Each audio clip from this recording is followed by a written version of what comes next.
अस्सलाम वालेकुम दोस्तों, मैं अली खरल और आज मेरे नाल भाई शोएज़ खरल, भाई मानी खरल और राय आमर शहजाद चंद दौड़ियां की हाज़री है। तुहाडे नाल गुजारिश है कि वीडियो लाइक शेयर तो चैनल नूं सबसक्राइब लाजमी करना है। भाई मानी तुहाडी आस्ते शेर के जदों शाही दरबार तू वापस हटियां कुल्लो हम सदरां झिड़की के जियो अखी अपने जुर्म ते रोंदियां हटियां नाले पाक वफा जख्मी के साले फिकरा होठां ते आउंदा हा मुड़ मुड़ परती के किदे मर गई है मौत गरीबां दी रज्जे वद्दियां सह चिर जी के। वाह जी वाह, क्या बात है जी। जनाब भाई अली खरल साहब, जनाब भाई राय आमर खरल साहब दुआ साहबाना दी नजर दौड़ा के करी करम गरीब दी जिंदगी ते औखा रब सही मोड़ ले आई नहीं। मेरे सिर ते हाथ उस्ताद दरा सारी उम्र न चीज तू चाही नहीं। ते रब्बा मां तू वध के प्यार करना है मजबूर दी अर्ज वड़ाई नहीं। मौला मोहसिन ढेर शरीका अड़ी मेरे हाल ते मुल्क हसाई नहीं। भाई वाह भाई वाह।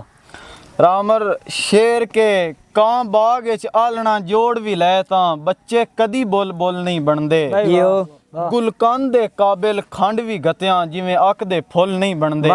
ते जर माल दे नातिक ढिग ते चढ़ के उच्चे कद बिल्कुल नहीं बनदे। तेरी चोण दे 94 सिर वेचां मेरी पग दा मुल नहीं बनदा। वाह जी वाह। खरल साहब के पग सिर ते रख के सिर नहीं छिकिया पग नाल हडाईए जिंदगी।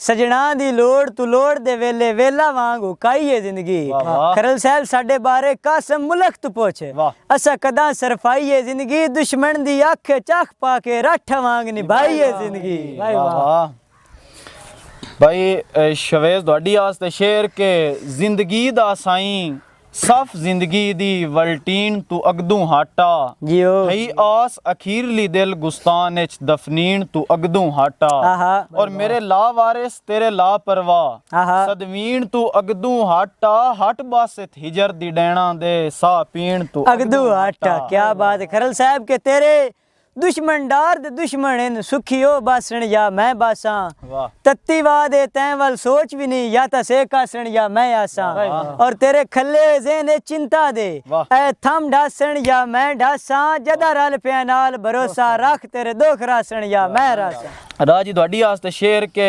बेसूद इन हुण पैगाम रसाई दे असां सूल फिराक दे जर गए हैं दुखे हैं कुछ अरसा हिजर दे बाठे च पर हुण आराम विच ठर गए ते हुण कोई नहीं आख्या मुठ पौंदी दिल इतू ताईं तरकड़ा कर गए हैं साडे वास्ते तू असां तेरे बाणे गुफरान चरोकणे मर गए हैं। केडी चाह सही सजण जे दिल हुंदा तेरे सीने बदले सिल दे मुक वंजणा उधरे सोकड़ा दे एक बै नू नित पे मिलदे ते कोई डार सियाणा दस छोड़े हल बनी हुई इस मुश्किल दे भला बहुत क्यों कम दे जिस वेले दिस पवन रहैशी दिल दे। दोस्तों साडी वीडियो चंगी लगी होवे चैनल नू सबसक्राइब करना है, पेज नू लाइक करना है और वीडियो नू शेयर करना ना भुलिया है। मिलांगे एक नवी वीडियो दे नाल। अल्लाह।